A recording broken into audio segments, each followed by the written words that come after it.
सास बहू का लिव इन रिलेशन। नेहा खुले विचारों वाली लड़की थी। अरे नेहा, क्या दिन में सोती है? ससुराल में ऐसा नहीं चलेगा, वहां तो काम करना पड़ेगा। काम जितना काम होगा कर लूंगी माँ, पर अगर कोई ये कहे कि सारा आराम छोड़कर सिर्फ काम ही करना है तो ना भी ना, मुझे नहीं करनी शादी। अरे कैसी बात कर रही हो? अच्छा चलो जाकर नहा लो, मैं नाश्ता लगा देती हूँ, फिर तुम्हें कॉलेज भी तो जाना है। नेहा कॉलेज के लिए निकल जाती है। वो सोचने लगती है कि ससुराल में वो कैसे मैनेज करेगी। क्या हुआ नेहा, परेशान लग रही हो? अरे यार, तू तो मुझे जानती है ना, मुझे अपनी लाइफ बिल्कुल परफेक्ट चाहिए, लेकिन लग नहीं रहा लोग मानेंगे। यार, कहीं मेरी शादी ऐसे घर ना हो जाए जहां मेरी जिंदगी ही नरक हो जाए।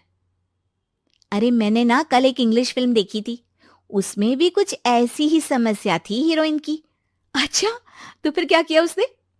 उसने तो अपने होने वाले पति से साफ साफ कह दिया कि वो पहले उसके घर कुछ दिन तक बिना शादी के रह कर देखेगी, और अगर ठीक लगा तो ठीक, वरना तेरे मेरे रास्ते अलग।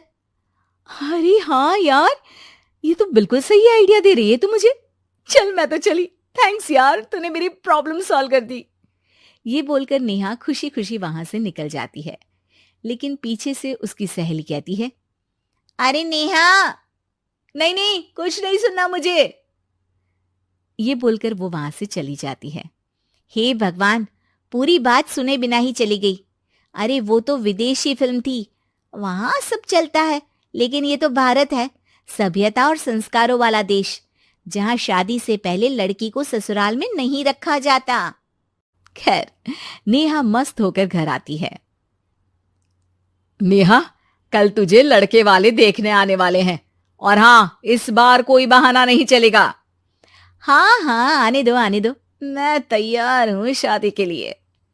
अगले दिन लड़के वाले आते हैं, जहां लड़का कहता है, मुझे अकेले में लड़की से कुछ पूछना है। हाँ हाँ, क्यों नहीं बेटा, जाओ नेहा, घर तो दिखा दो इन्हें। नेहा भी खुश हो जाती है कि उसे मौका मिल गया है लड़के से अपनी शर्त रखने का। देखो, मुझे ना शादी से बहुत डर लगता है, पता नहीं कैसी लड़की आए, तालमेल बना पाए कि नहीं मेरे परिवार से। मैंने कई घरों में रोज का क्लेश होते देखा है। तुमने तो मेरे दिल की बात कर दी। मैं भी यही सोच रही थी कि भाई सास तो अच्छी होनी चाहिए, पति सपोर्ट करे ना करे, रहना तो पूरे दिन सास के साथ है। लेकिन मेरे पास ना इसके लिए एक बहुत अच्छा आइडिया है। अच्छा, कैसा आइडिया? क्यों ना शादी के पहले मैं कुछ दिनों तक तुम्हारे घर आकर रह लूं, तुम लोग मुझे समझ लेना, मैं तुम लोगों को समझ लूंगी।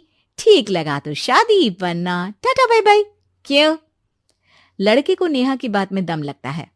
वो घर के सभी लोगों के सामने नेहा की बात रखता है। अरे पागल हो गई है क्या? ये कैसी शर्त है? अरे शादी से पहले मैं क्यों तुझे किसी और के घर भेजूंगी रहने? अरे लड़की के ख्याल तो 20 साल आगे के हैं, इतनी भी खुले विचारों वाली लड़की नहीं चाहिए हमें। अरे माँ, क्या बुरा और गलत बोल रही है ये? रहना तो हम दोनों का है ना। कल को कोई परेशानी आई तो तुम सब तो ये बोलकर निकल जाओगे कि जिंदगी तुम लोगों को ही निभानी है, तुम लोगों को जो करना है करो। तब क्या करूंगा बताओ? सबके समझाने पर वो लोग मान जाते हैं। वाह, मैं 2-3 दिनों में पैकिंग कर लूंगी, तो आकर मुझे ले जाना। और नेहा पहुंच जाती है विशाल के घर। आओ आओ, ये रहा तुम्हारा कमरा। इस घर में तुम एज अ गेस्ट रहो, लेकिन माँ तुम्हें बहू की तरह ही ट्रीट करेंगी, और तुम भी उन्हें सास की तरह ही रखना। बस फिर क्या था, शुरू हो जाता है लिव इन सास बहू का ड्रामा। अरे चाय तो बना दे बहू। जी सासू माँ, अभी लाई। नेहा चाय लेकर आती है कि बस चाय लेकर आई हो, इसके साथ पकोड़े भी ले आती।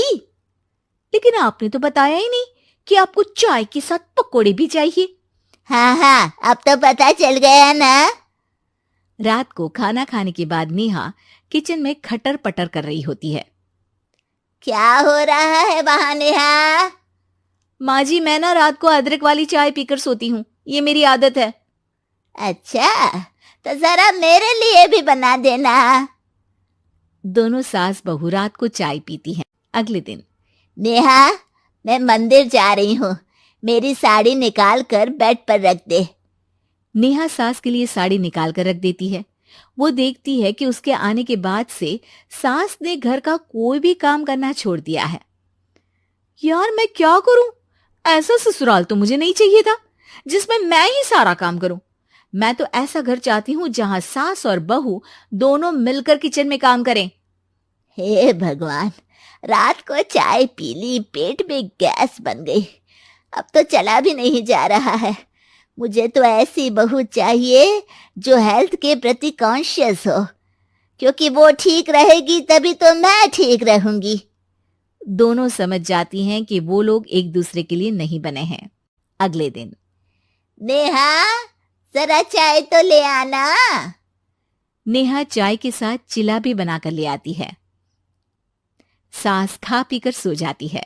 अगली सुबह, तेरी बुआ सास आ रही है, उसे मैंने तेरे बारे में बताया है। तभी वहां गंवार से एक महिला आ जाती है। चलो यहां से निकलो, कुछ नहीं है खाने के लिए, जाओ। ए नेहा, तमीज से बात करो, ये मेरी ननद यानी आशीष की बुआ है। हाय रे दैया, इतनी आकड़ वाली लड़की! अरे यही है ना जो शादी से पहले ही आकर बस गई है यहाँ पर।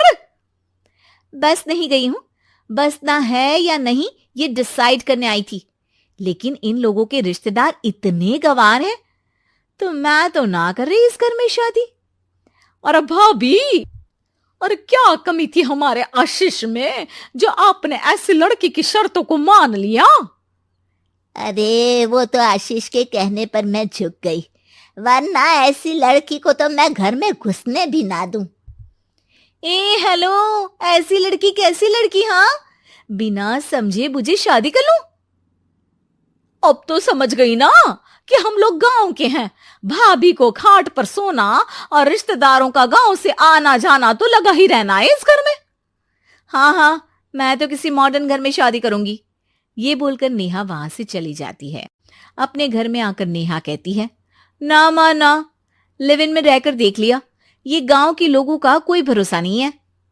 खैर, नेहा की शादी एक मॉडर्न घर में हो जाती है, जहां सास कहती हैं, हे नेहा, मैं टेनिस खेलने जा रही हूं, आओ तो जूस बनाकर रखना, और हाँ, वॉलनट्स और ओट्स भी बना लेना। जी माँ।